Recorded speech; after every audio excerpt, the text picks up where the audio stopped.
গণভোটের কথা বলা হয়েছে, সত্য গণভোট মানুষ ৭১% মানুষ রায় দিয়েছে।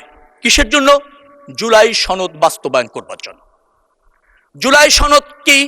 যে জুলাই সনদ আমরা রাজনৈতিক সমঝোতার ভিত্তিতে সমস্ত রাজনৈতিক দল সই করেছি, একমত হয়েছি। কিছু সাংবিধানিক সংস্কার আছে, অন্যান্য সংস্কার আছে, এটা আমরা বাস্তবায়ন করতে বদ্ধপরিকর, অঙ্গীকারবদ্ধ।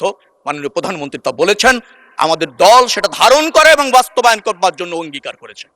আমরা জুলাই সনদের বাস্তবায়ন চাই।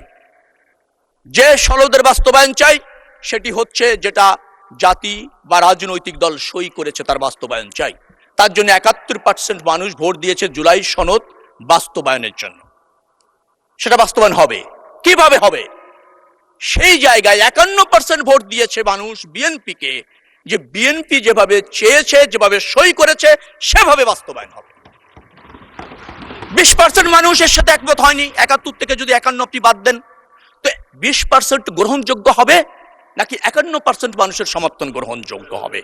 যে রাজনৈতিক দলটি এটা বোঝেন না, বুঝতে চান না, মানুষকে বিভ্রান্ত করতে চান। আমি বারবার বলছি, ৪১ থেকে জন্ম নিয়ে এই পর্যন্ত জনগণ আপনাদেরকে নির্বাচিত করেনি, কারণ নির্বাচনের আগে আপনারা মানুষকে বিভ্রান্ত করে, কৌশল পরিবর্তন করে এক এক নির্বাচনে এক একভাবে আবির্ভূত হন।